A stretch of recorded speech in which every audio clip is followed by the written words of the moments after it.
Today we're talking about different types of claims, which are a key part of making strong arguments.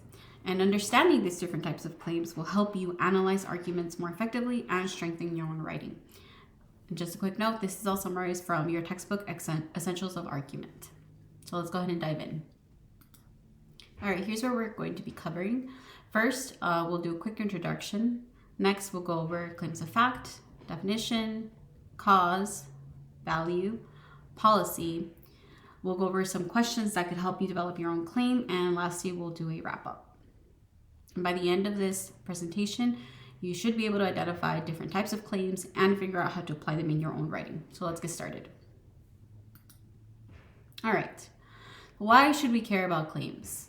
Argument experts categorize claims into different types of categories for us to better understand arguments, both when reading and writing. So here's a quick breakdown of the 5 different categories. First is claims of fact. So you'll ask yourself, did it happen? Does it exist? Second are claims of definition. So what is it and how should we define it? Third, claims of cause. So what caused it or what are its effects? Fourth, claims of value. Is it good or bad? And lastly, claims of policy. What should we do about it? So by being able to recognize these types of claims, we'll be able to better analyze what an argument is trying to do and build strong arguments for ourselves. Let's go ahead and get started with claims of fact. A claim of fact states that something is true or false, or that something happened or didn't happen. These claims usually rely on evidence to be proven. Now we have an example here. Climate change is causing an increase in extreme weather events worldwide. The explanation would be that this is a claim of fact because it can be supported or refuted with scientific evidence and data. So these types of claims can usually be proven or disproven through data, research, expert analysis, but you have to be really careful because just because something sounds like a fact doesn't mean that it's universally agreed upon.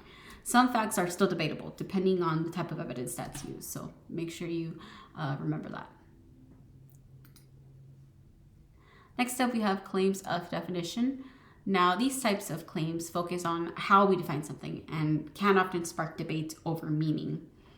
So we have an example right here. Video games should be considered a form of art. Now, this type of claim will debate whether video games fit into this quote-unquote traditional definition of art by comparing them to traditional forms like paintings, films, sculpture, etc., things that you might find in a museum. Now, these type of claims are pretty important because definitions shape how we see the world, and if you control the definition, you'll often control the debate as well. Now, let's talk about claims of cause, which focus on why something happened or what effects it will have. So we have some examples right here. Excessive screen time causes poor sleep quality. Now we see here that this claim links behavior, which the behavior is screen time, to its outcome, which is poor sleep. So this in turn would require some sort of evidence to support that connection.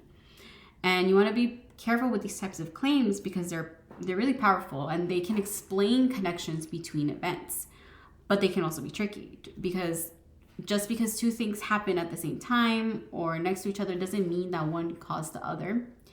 And that's where strong evidence and logical reasoning come in handy. Next, we have claims of value. So these types of claims focus on judgments and opinions. And these claims argue whether something is good or bad, right or wrong, or better or worse. And we have some examples here. Social media has a negative impact on mental health. The explanation for this type of claim would say it judges social media's influence as harmful, backed by evidence like studies or personal anecdotes. Now, since these claims are based on value, they often require ethical, moral, or cultural reasoning to support them. Unlike claims of fact, there's usually no universal agreement, but that's what makes these arguments so interesting. Last but not least, claims of policy. Now, these types of claims talk about what should be done and often involve rules, laws, or actions. And we have some examples here. Governments need to ban single-use plastics to reduce environmental harm. The explanation would be that this claim suggests that policy change is needed to tackle plastic waste and environmental issues.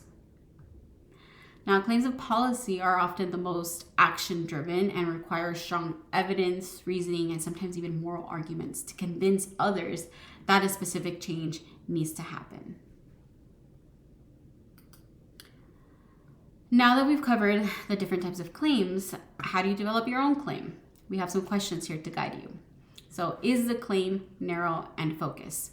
So, much like your exploratory essay, you started with a really broad issue and then you narrowed it down to address some sort of specific issue related to that issue area. Next, you can ask yourself, which controversial words in your claim will you need to define? So identify any keywords in your claim that may be vague or may cause some vagueness, and make sure you define those. That will ensure that your argument is not misconstrued. Can you learn enough to cover the claim fully? So sometimes we don't have enough room, essentially, in an essay to cover every single detail. So your claim might not necessarily fit into the 6-7 page range. If that is the case, then write another claim, something that maybe you know more about or that is not as extensive. How can you make your claim both interesting and compelling to yourself and your audience? So if you're not interested in your claim, the issue, perspective, etc., you need to trash it and just pick another one, because writing it is going to be very painful. And if it's painful for you, then it will be painful to the person reading it. So you want to pick something that you are truly passionate about and that you want to learn more about. At what point are you and the audience entering the conversation on the issue?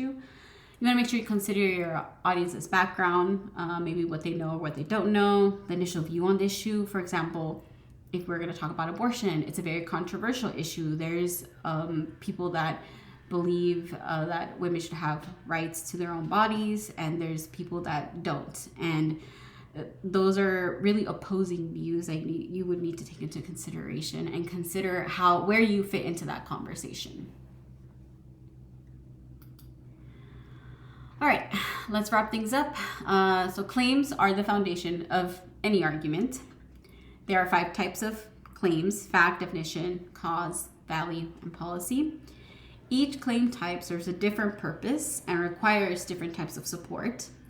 And remember, the strength of your argument ultimately depends on how well you support your claim with evidence, reasoning, and clear explanations. Thanks for listening. Now let's go ahead and start thinking about how we can apply these claims in your own writing. I'll chat with you guys later.